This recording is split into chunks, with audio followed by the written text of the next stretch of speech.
All right, we've hit 3 o'clock. We're going to give it just a couple of minutes for folks to get logged on.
All right, 1 or 2 more minutes. We're going to go ahead and get rolling.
All right, looks like my background went out on me.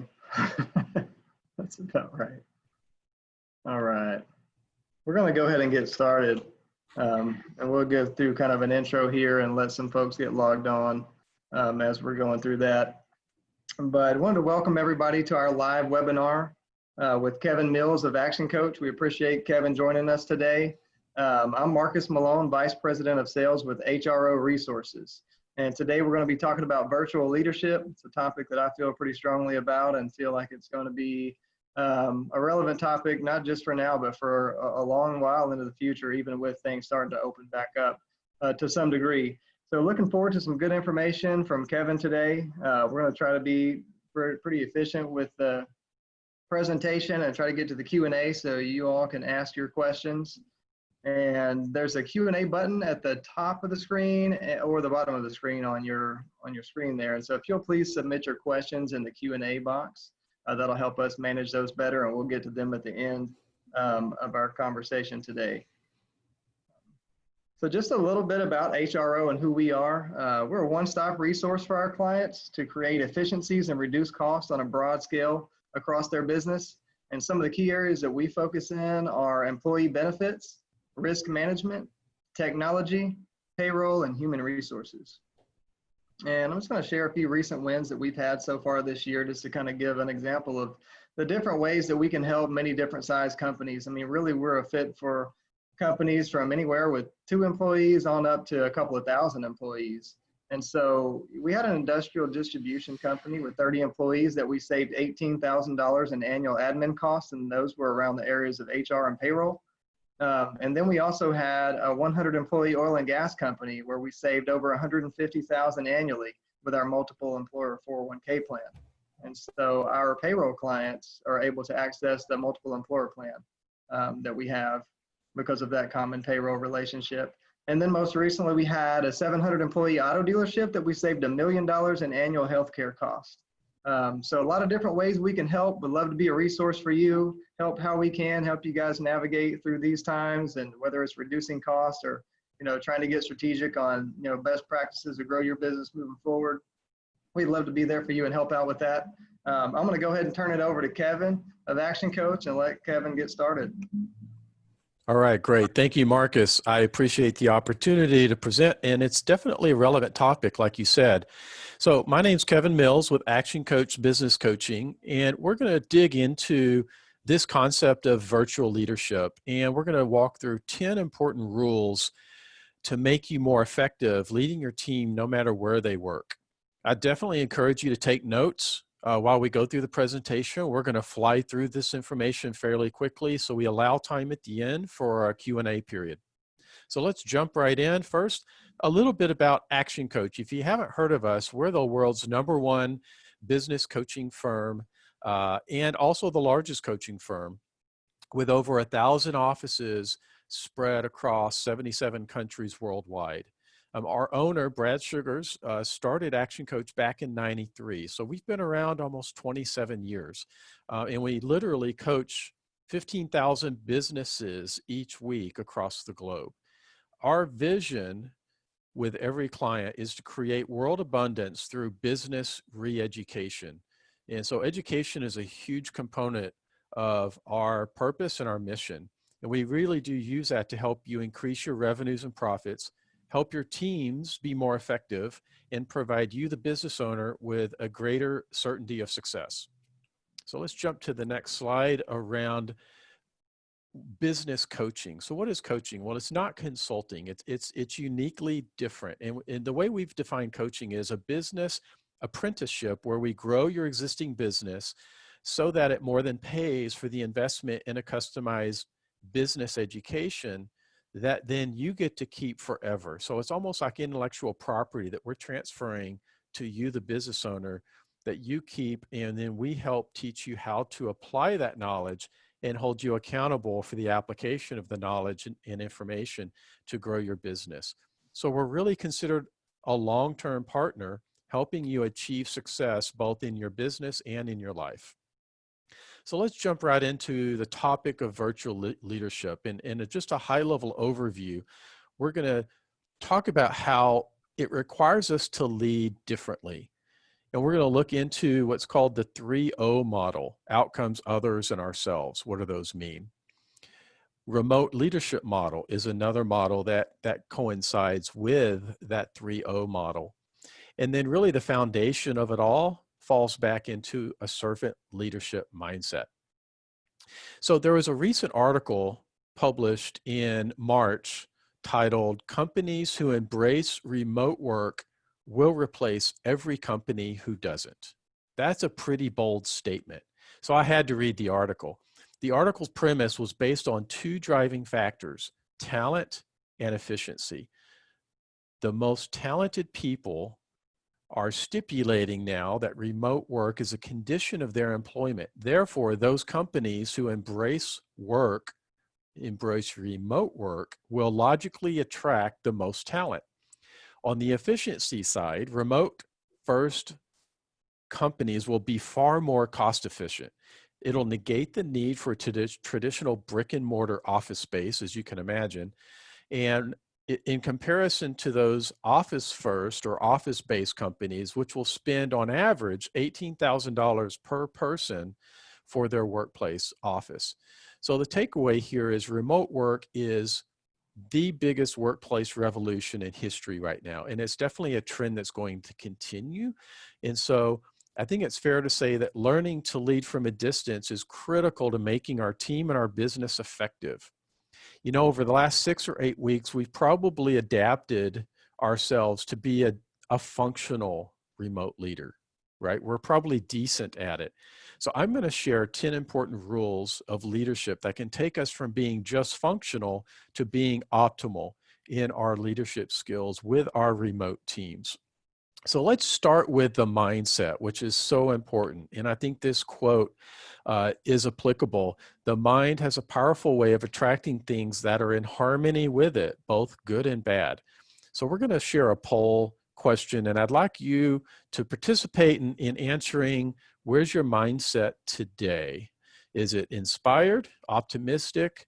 Are you feeling hopeful with the reopening timing moving closer? Are you still in that concerned, anxious, or fearful state? So just take a couple of seconds here and just provide us your feedback there. That'll give me a good idea of kind of where we are before we jump into the topic.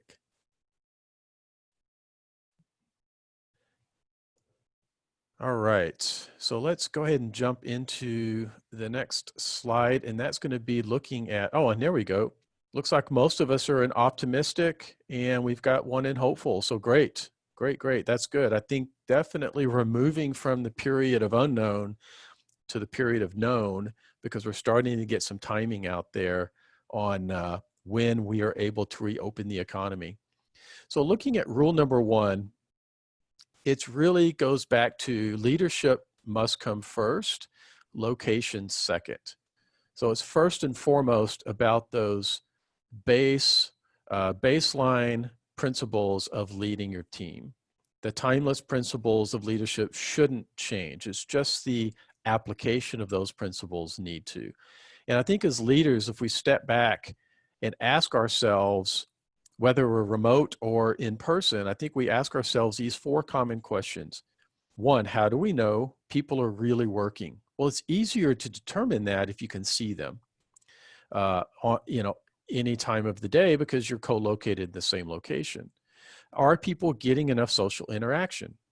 Are we getting good feedback when we need to consider other options? And then 4th, can we be as effective as when we were co-located? All valid questions as leaders as we move into a remote environment. So we shouldn't let location or distance distract us from the key fundamentals of leading our team. So moving to rule number 2, leading remotely requires us to lead differently. And there's a study out there that shows 80% of white-collar managers have at least one direct report who works in a remote or a different location. I think today that's probably even higher. Probably most of our teams are remote.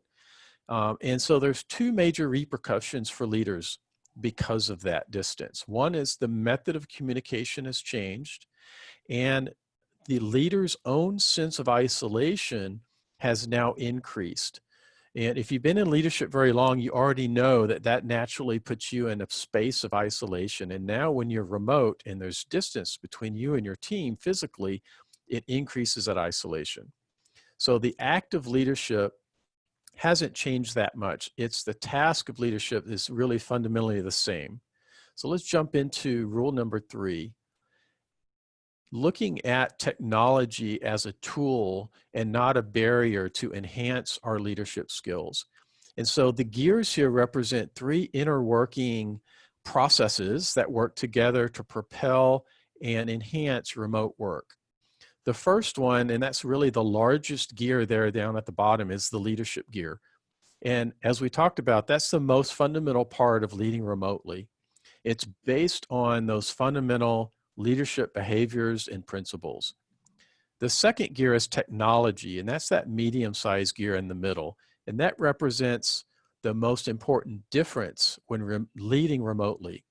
Leaders may not be comfortable using the new tools and technology that's available to them, and that can impact their effectiveness as a leader. And then the third gear, the smallest gear, is the skills and impact gear. And that represents the simplest concept, but can often cause the biggest problems. We have to choose the appropriate tool, and that tool is critical to our effectiveness in leading. All right, let's move to Rule 4, focusing on the 3O model. And it describes it here as outcomes, others, and ourselves. Outcomes meaning we need to lead with purpose so that we reach a desired outcome. Barriers to this is isolation. We lose our environmental cues from our team, and it reduces the repetition of our messaging to our team when we're working at a distance. So it makes it difficult to define and achieve the outcomes we need. Number 2, around others, you are much more influential when you focus on others first. So as a leader, your team members will be more engaged when you focus on them. And then the third item there, the third O, is ourselves. Understanding who you are and how you lead is important wherever your people may work. And notice here that outcomes in others comes before ourselves, and that's intentional. Really, it points to that servant leadership principle, to making sure that you're defining the outcomes and you're supporting your team first and foremost. All right, rule number 5, leading successfully requires achieving goals of many different types. And we've got them broken out here in 3 categories. First is organizational outcomes, in defining those clear targets and making sure that there's frequent repetitive discussion with the team on what those outcomes should be. Then you need to speak about and come up with your team outcomes, knowing how each person contributes to the outcome of the team and how their work fits into the collaborative work of the team and the collaborative success of the team. And finally, defining personal individual outcomes. So developing both the goals and the expectations at an individual level, establishing the rules for working together, and defining how they can get support and how they can request support should they need it, making that very clear so that they are comfortable reaching out when there's a question, when there's an issue, and describing for them what good communication looks like remotely, because it's much different than just walking by someone's desk and having a quick conversation. The communication has to be more intentional. And so establishing a strong comfort level with them being able to pick up the phone or reach out and chat or instant message to you as the leader when they have a question. Rule 6, communicate in ways that work best for others.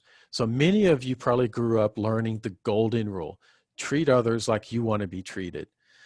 Well, this is referencing the platinum rule. And it really talks to the style and method of communication to each individual team member. And it's really based upon the DISC profile for your team. DISC is a behavioral assessment tool that's very effective in understanding behavioral tendencies for each of your team members as they fall into one of those 4 different DISC categories. As you understand their DISC profile, then lead them and communicate with them in their DISC profile that works best for them. That's the definition. So instead of the golden rule, the platinum rule is to ask people how they want to work with you, and communicate and lead them the way they want to be led and communicated to. So utilizing DISC with your team can also identify areas in your team where there's going to be good opportunity for them to mesh well, where you're going to get synergy from your team. And then the opposite, where there could be sources of challenge in behavior styles and where you'll need to get ahead of that and manage through that.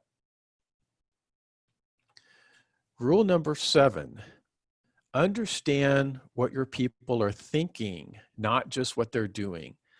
And to do that, leaders need to be seen and need to be able to see clearly. So see is how you gather your information that you need to understand what's going on with the organization. So make sure your discovery process with your team is broad in gathering information from your team and not isolating a few of them to where you're just collecting data or you're collecting updates and statuses from your favorite team members or your top team members. Make sure that it's a well-balanced approach. And in terms of being seen, understand how others get their information from you as the leader and about you as the leader. So making sure that you are more visible than you were before, and be aware of the impressions that you're making. So gather feedback from your team. And that can be informal feedback or informal feedback. And ask yourself the question, are you visible to your team and what are they seeing? All right, moving to rule 8. Building trust must be intentional and proactive. And we all know trust doesn't happen by accident. It has to be something that we work at. It has to be a proactive approach. And when you're at a distance, trust is even harder to build and much more easily broken. So the 3 big components necessary for building high levels of trust are common purpose. Do you and the team have the same purpose and it's well communicated and it's well visible?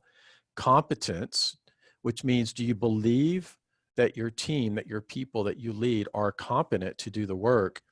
And then number 3 is understanding motives. Are people willing to go the extra mile? Do you have confidence in them that they're willing to do so? Being able to have all those 3 in place will, and the better alignment of those 3 will allow trust to grow and develop with your team. Some examples of doing this with a remote team is 1, try showcasing someone in your team meetings, right? Let someone talk about the work they're doing, highlight the activities or the projects they're working on, or certainly share praise in public and highlight team members who have gone above and beyond. Also important to delegate in public and make sure that through that delegation, you're giving the reflection and the perception of fairness in that delegation where you're equally distributing the workload to the team. All right, rule number 9, identify the results that you need, the outcomes. For communication to be effective and appropriate, you need to strike the right balance here in your communication between the richness of your communication and the scope. Richness can be very narrow because typically it's one-to-one and you have a high level of tone, expression, body language, and word choice. And in a face-to-face conversation, there's very rich conversations that can happen. As you broaden your scope and increase the audience, the richness quickly dwindles. And so as scope grows through email, newsletters, recorded messages, you can imagine how the richness of that message deteriorates quickly. All of these methods of communication demonstrate a broad reach to reach a broad audience, but lack richness in that two-way interaction. So be mindful of the message you're trying to get across, who you're trying to get it to, and how richly it needs to be accomplished. And then rule 10, and I love this one, accept you as a leader, accept the fact that you can't do it all. Avoid the superhero complex that we define in Action Coach. Find that right balance between being responsible to your organization and taking care of yourself as the leader. Look at your organization's processes and workflow and identify areas where your team can handle activities that you're currently doing that really should be delegated to your team, making sure you're delegating that work effectively and successfully and that they're taking responsibility for that activity. So that's a very important aspect where, you know, if you dive in as the superhero and you fix everything for your people, a couple of things happen. One, you aren't building confidence in your team by fixing their problems, and they're not learning and growing because they know they can count on you to fix that problem. So teach them to solve problems and to figure it out. We call it the FIO mentality, figure it out. All right, and then the last one is, I call the X factor. The rule number X is just go back to rule number 1. Remember, it's all about leadership and those fundamental principles and applying them in a different way, in a more intentional way, as your teams work remotely. The new normal, I think, post-COVID-19 is definitely going to result in more remote teams, not less. And I think that's the trend we're moving toward, just like the article spoke to. So we need to realize that we're leaders in our business, in our community, and to step into those roles confidently. So I challenge you to write down 5 ideas of where you need to take action in changing the way that you lead your team. And certainly if you haven't developed a 90-day action plan for your business as you're starting to come out of this quarantine lockdown, this is so important to develop a 90-day plan. That is really the line of sight we need as leaders and for our teams to be able to plan for reopening and be able to honestly take market share as you reopen. And I think it's been described well by action coaches. This is your second chance to make a first impression. So what's that new first impression going to look like for your customers as you reopen? And I'll ask you the question here is, could your business benefit from having a business coach? Certainly, action coach can provide you a partner in helping you achieve your personal business goals. So certainly would like to speak with you about that. And the next, I think the next slide has, my contact information. So if you'd like to learn more about our coaching programs or just our business education or workshops that we offer, would love to speak with you. Reach out to me on email, on through my social media. So with that, I'm going to turn it back over to Marcus for any Q&A. Thanks, Kevin. I appreciate it. Good stuff. And I like the idea about writing down the ideas and creating an action plan. I mean, really, until you've got an action plan and you're taking action steps, really, all you've got is ideas, and you're not going to get to those results that you want. So good stuff. We appreciate that. And we do have some questions. So let's see, the first question that we had was about technology. And so the question was, what technology tools have you found are useful in helping companies work remotely? You know, I certainly think before, and I call it BC, before COVID, a lot of businesses relied upon conference calls to speak with their teams remotely because that was the norm. And I think we've migrated now to Zoom calls and having video calls, but also making sure that you're able to, beyond just the that group team setting, is when you're having a one-to-one conversation with your team offline, use Zoom so that you're able to get those nonverbal cues from your team one-on-one, and that conversation can be can have that richness factor included. I think it's so easy and convenient to just pick up the phone or communicate one-to-one over a text or a phone call, but use Zoom to its full potential in order to improve the richness of those conversations with your team, both collectively and individually. Absolutely. So the next question, it says, some of my employees have adjusted well to work from home. However, there are a few who are so used to coming into the office. How can I adjust their mindset to working more remotely and digitally? Oh, that's a good question. You know, I think being able to have social events and activities with your team virtually is important to give them that social interaction. I know a lot of companies are doing virtual happy hours or virtual lunch and learns, informal, where your team can come together, even if it's after hours, in an informal setting, just to have that water cooler talk, you know, I think is so important because it helps your team mesh and gel.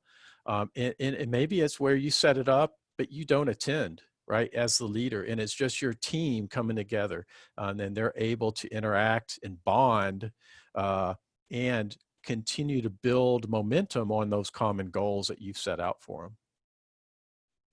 And so the next question says, I'm thinking about getting rid of our office space and freeing up that cash to invest in more technology and marketing. Are you seeing other businesses plan to do the same? I have, absolutely. I think a lot of our clients are looking at opportunities to shift a lot of their communication and a lot of their interactions to virtual. And I think, you know, there's a lot of different options out there. You have Microsoft Teams, Zoom, WebEx. There's a lot of tools out there. And so I would encourage you, you know, with the help of an IT professional to evaluate those, understand the pros and cons of each system and technology, both, from a cost and effectiveness for your team, and see what you're most comfortable using and your team is most comfortable using. And so the next question says, the world is changing faster than ever in this COVID era. How can I motivate, ensure that my team is staying up to date with the pandemic and the increased adoption of technology is changing the way we do business? Oh, that's a good question. I think something that a lot of companies are starting to develop are called electronic scorecards, right? Where they're shared metrics, KPIs for their team that measures progress toward their common goals that they're trying to achieve. So it collectively shows the team's goals, but also there's scorecards that measures activity and tracks activity. And so it allows you to have a more productive conversation with your team on progress toward those goals in activities. And if there's any, really, it allows you to avoid those surprises. And so it's where it's a share, almost like using Google Sheets, and you have a scorecard up there that the team contributes all of their information into that scorecard, so that when you come together once a week or however frequently that is to review your progress in those metrics, the team can speak to them intelligently. There's no surprises in the information. And if you start to see certain areas deteriorate, you can put in place course correction actions in time to make sure you're making progress in the right direction and not drifting off. So I think visible electronic scorecards or electronic metric boards, KPI boards, are super important right now for the virtual teams. Yeah, absolutely. So I think that's about it for the questions right now. Kevin, we appreciate it. I mean, you did a really good job, gave us some good information, good questions today. So we're going to continue to do these webinars, and we definitely want feedback from all of you on topics that you'd like to hear more about. So on the screen, there should be a list of some upcoming topics that we're planning webinars around. We'd love to have you on those. We'd definitely love to hear feedback from you. You can reach out directly to me, to Kevin.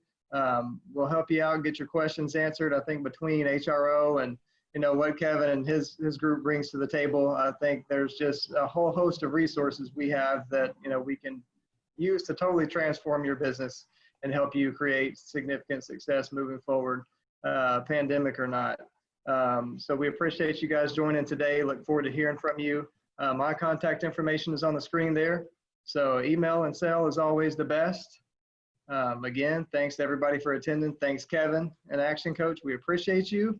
And we look forward to having you all on the next webinars. You guys have a good rest of the day. Thanks, Marcus. You got it. Thanks, Kevin.